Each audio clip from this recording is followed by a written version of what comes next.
Okay, this is a thread by @StuInSD. Title, thread, Harsh Justice Must Be Served. I'm going to go through this right now. It was published about 2 hours ago, so May 30th, 2019 at approximately noon Central Time. Up to this point in time, not a single member of the seditious cabal has been held responsible, not one. Are we all delusional in believing that these people committed serious crimes? I don't think so. There's way too much evidence of their perfidy that has been seeping out into the public record over the past 2 years. Just think of how much we have learned. The dossier was fake opposition research funded by the Clinton campaign and likely the DNC through a law firm cutout, Perkins Coie, to Fusion GPS. The Mueller investigation was perpetrated on the basis of a hoax from the very beginning. FISA warrant applications were falsified through the use of the dossier. The FISC accepted and signed the applications at face value. The FBI planted stories in the legacy media about Russia collusion and the dossier, and then used those stories as a basis for conducting investigations into the Trump campaign. Hillary's email server investigation was a complete sham. Its purpose was to cover up serious classified information, mishandling crimes, and publicly exonerate Hillary in advance of the 2016 election. Journalists were paid by the DNC and Clintons via Fusion GPS to propagate and perpetuate the Russia hoax. Hundreds of political opponents of the Democrats were illegally surveilled and unmasked by the Obama regime. It is already in the public record that Samantha Power and Susan Rice are guilty of this, and there are likely others in the Obama White House political operation involved too. The FBI used spies to attempt to entrap Trump campaign operatives on foreign soil while co-opting foreign intel agencies in the UK and elsewhere to collect information on what transpired in those setup meetings. The FBI had Christopher Steele on its payroll and knew the dossier was fake, yet used it as the primary basis for the FISA applications. There have been a massive number of classified leaks from DOJ, the FBI, and the Mueller witch hunt team to the media to further cement the Russia hoax narrative in the public consciousness. Each of those leaks represents a felony. A number of Obama regime apparatchiks have committed perjury and or made false representations to Congress, if not under oath. Mueller's report withheld exculpatory evidence. The witch hunt also did not examine any of the real Russia and Ukrainian collusion by the Democrats. The Clinton Foundation was involved in massive pay-for-play activities that were coordinated through the State Department during Hillary Clinton's tenure as Secretary of State. The DNC servers were supposedly hacked by Russians, yet the FBI forensics team never examined those servers. Hillary Clinton committed gross acts of obstruction of justice, BleachBit, destroyed hard drives, etc. Yet Mueller's crew hints that POTUS obstructed justice by impeding an investigation into a false crime. I could go on, but you get the idea. These are just a sampling of what we already know that is in the public record. Imagine what other evidence is behind the scenes and has been uncovered by the DOJ, Office of Inspector General, and associated prosecutors, as we are led to believe are working. We know that referrals for prosecution were made by the OIG previously, almost certainly McCabe, but likely others too. We have been told that at least one prosecutor, John Huber, has been on the job looking into various crimes for over a year now. We also have been waiting impatiently for at least 2 more DOJ reports, an OIG report on FISA abuse, and the AG's report on investigating the predicate or predicates of the Trump-Russia counterintelligence investigation. Will there be criminal referrals, as there should be?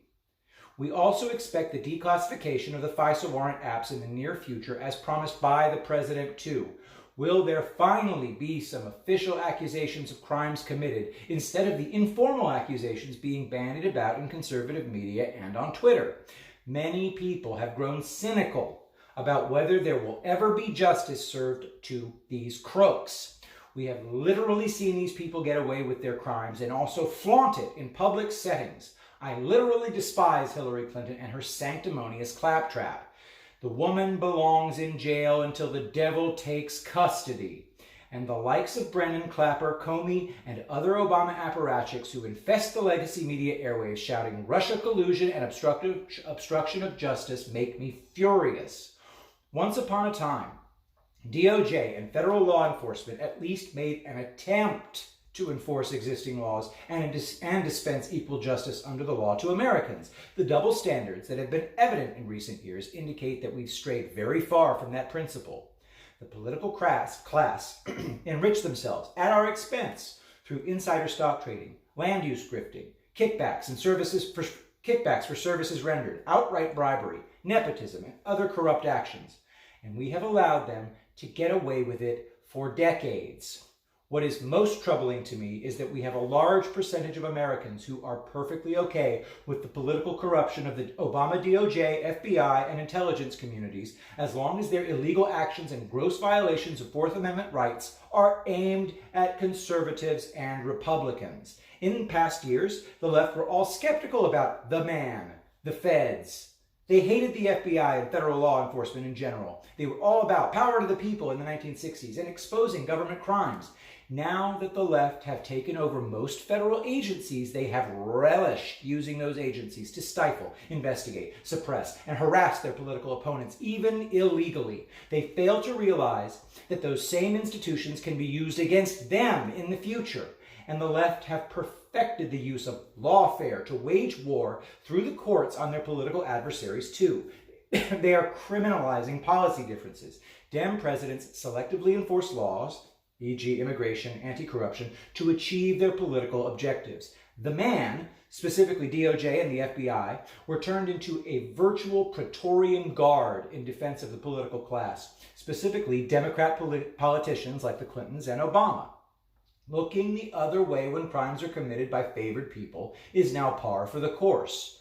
Rather than prosecuting people to the fullest extent of the law, the Praetorian Guard are in the exoneration business these days. Sham investigations, e.g. Hillary's email server and the House IT scandal, and sweeping crimes under the rug are the order of the day. Now that some evidence of the extent and nature of their crimes has been exposed, the latest argument being bandied about by allies of the crooks is this, quote, "We can't prosecute the Clintons, Obama, and the seditious cabal for their crimes because that would, quote, destroy the country." We are being told that the republic is too fragile to withstand the shakeup that would occur if and when the true extent of their sedition and corruption was exposed, and a former Democrat president and a former Democrat presidential candidate were jailed for sedition. Sorry, I don't buy it. The fact of the matter is, publicly prosecuting, convicting, and jailing these people would restore public confidence in the rule of law in the country. Many of us have been waiting for such a turnaround for most of our adult lives. Attempting to take out a duly elected president through false premises is sedition, folks. There's no way of getting around it. And all of those who were involved in the conspiracy, politicians, deep state bureaucracy, political appointees, and the media, need to be prosecuted to the fullest extent of the law and sentenced to long prison terms. Nothing else will suffice. No leniency, no suspended sentences, no commutations, no pardons. The country can handle it, and we will all be better for it. Then we can get on with making sure these crimes never happen again. We must demand that harsh justice be served through our Congress critters and not be silent until it happens.